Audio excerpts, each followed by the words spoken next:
Hello बच्चों, कैसे हैं आप। तो आज आपके लिए हम समास लेकर आए हैं। यह समास जो है आपको हर तरह के एग्जामिनेशन में इसकी जरूरत पड़ेगी और इससे क्वेश्चन आते ही हैं, तो आप इसे अच्छे से समझें और पढ़ें। तो आइए देखते हैं। कहते हैं कि समास किसे कहते हैं। तो कहते हैं कि समास दो या दो से अधिक शब्दों के मेल से जो नया शब्द बनता है उसे हम क्या कहते हैं, समास कहते हैं। क्या समझे, दो या दो से अधिक शब्दों के मेल से जो शब्द नया शब्द बनेगा उसे हम क्या कहेंगे, समास कहेंगे। तो कहते हैं कि समास का शाब्दिक अर्थ क्या होता है। समास का शाब्दिक अर्थ क्या होता है, संक्षिप्त या छोटा करना, किसी चीज को छोटा करना या संक्षिप्त करना। तो जैसे आप देख सकते हैं कि राजा की कन्या, इसका संक्षिप्त रूप क्या हो गया, राजकन्या। इसी तरह क्या होगा, भाई और बहन, इसको हम संक्षिप्त कर देंगे तो क्या बन जाएगा, भाई बहन। क्या बन जाएगा, भाई बहन। यहाँ पर अगर है भाई और बहन, यहाँ है भाई और बहन, तो इसका संक्षिप्त रूप क्या हो जाएगा, भाई बहन। तो इस प्रकार आप देख रहे हैं कि समास का शाब्दिक अर्थ क्या हुआ, छोटा करना या संक्षिप्त करना। तो कहते कि समास के 6 भेद होते हैं। आपको पूछा जाएगा कि समास के कितने भेद होते हैं, तो आपको बताना है कि समास के 6 भेद होते हैं। वह 6 भेद कौन कौन से हैं। तो पहला है अव्ययी भाव समास, द्विगु समास, द्वंद्व, तत्पुरुष, कर्मधारय समास और बहुव्रीहि समास। तो चलिए अब हम देखते हैं। सबसे पहला जो है अव्ययी भाव समास, कि अव्ययी भाव समास कहते किसे हैं। तो कहते कि वह समास जिसका पहला पद उपसर्ग या अव्ययवाची हो तो उसे अव्ययी भाव समास कहते हैं। आपको पता है कि उपसर्ग किसे कहते हैं, जो किसी शब्द के शुरू में लगता है उसे हम उपसर्ग कहते हैं। तो देखिए, जैसे कि जिस शब्द के पहले वे, यथा, प्रति, भर या आ शब्द आए तो उसे हम कहेंगे अव्ययी भाव समास। वो अव्ययी भाव समास में आ जाएगा। या दोनों शब्द समान हो, जैसे रातों रात, हाथों हाथ, घर घर इत्यादि। तो आइए इसे अब समझते हैं। जैसे देखिए कि वे से क्या बना, बेअसर। क्या बना, बेअसर। तो यह क्या था, उपसर्ग। असर के पहले क्या लगा, असर के पहले क्या लगा, बे। तो यह क्या बन गया, उपसर्ग है यह वे। तो यह जिसमें लगेगा वह होगा अव्ययी भाव समास। वह क्या होगा, अव्ययी भाव समास। जैसे यथा, आप देख रहे हैं यथा, यथा संभव, या संभव के पहले क्या लगा, यथा। तो यथा क्या हो गया, उपसर्ग हो गया। और यह कौन समास हो जाएगा, अव्ययी भाव समास हो जाएगा। उसी प्रकार है प्रत्येक। प्रत्येक को यदि आप तोड़ते हैं तो क्या बनेगा, प्रति जोर एक, या प्रतिदिन। तो दिन के पहले क्या लगा, प्रति। एक के पहले क्या लगा, प्रति। और यह प्रति कहाँ पे आ रहा है आपको, वो आ रहा है आपको अव्ययी भाव समास में। तो यह आपको तुरंत बता देना होगा यह कौन सा समास है, तो यह अव्ययी भाव समास है। उसी प्रकार हुआ भर। आप देख रहे हैं भर, तो भर से क्या बन गया, भर पेट। तो आप देख रहे हैं कि पेट से पहले क्या हो है, भर है। तो यह कौन सा समास होगा, अव्ययी भाव समास। यह आपको ध्यान में रखना होगा।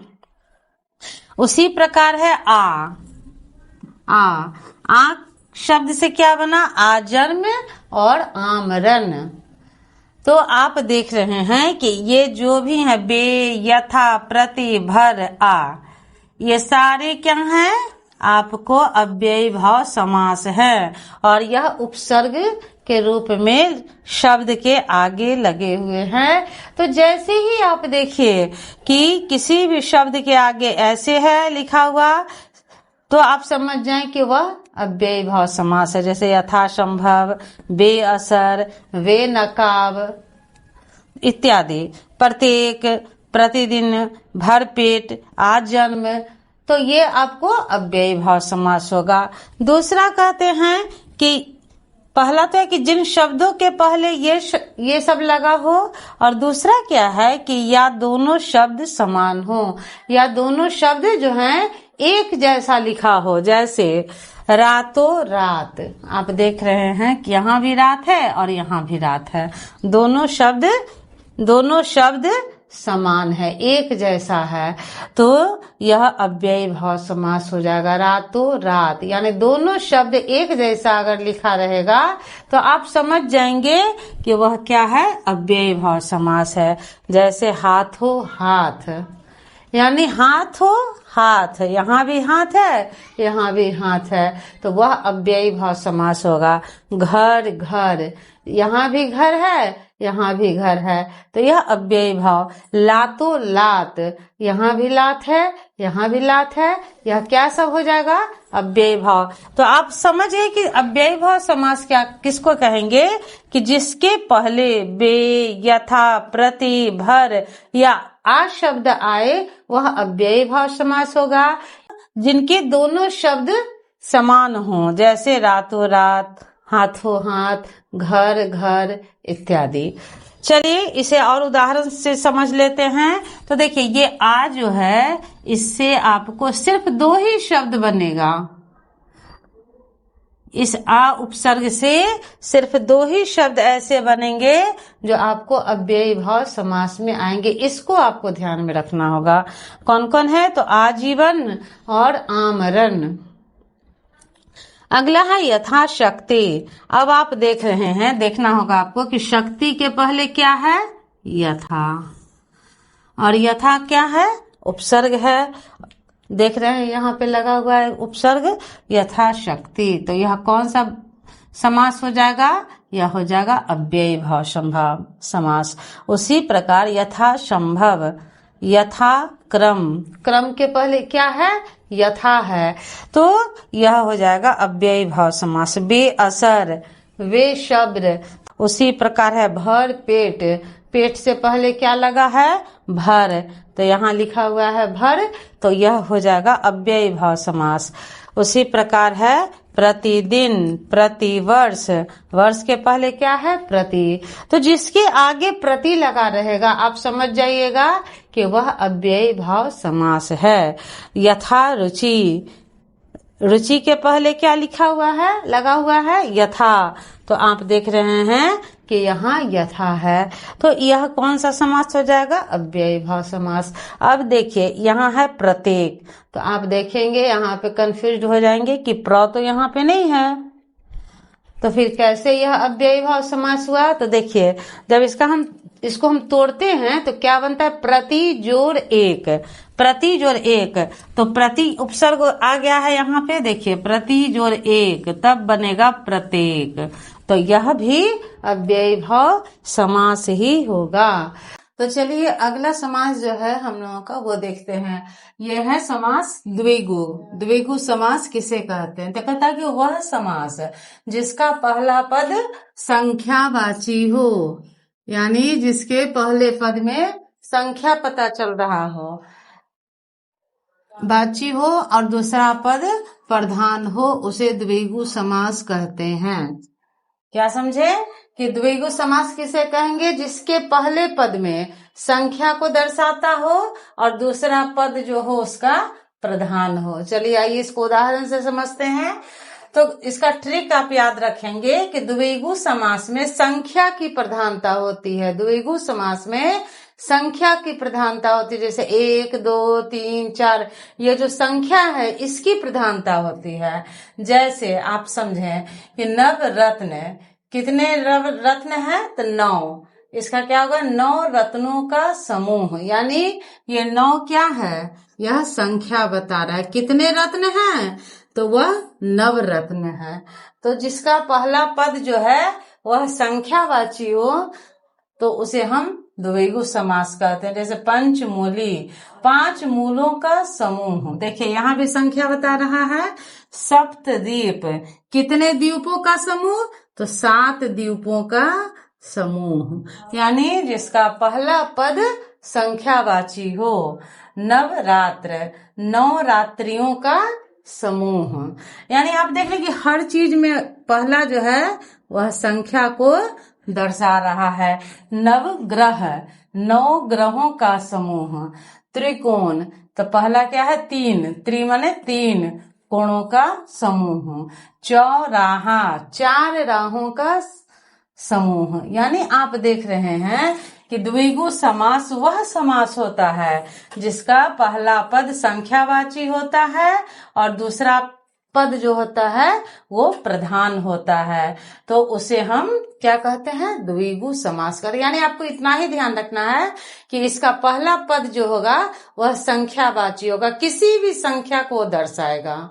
तो जिसमें भी आप देखेंगे कि संख्या को दर्शा रहा है तो वह तो कौन सा समास हो जाएगा? द्विगु समास। इसको आप याद रखेंगे। अगला है द्वंद्व समास।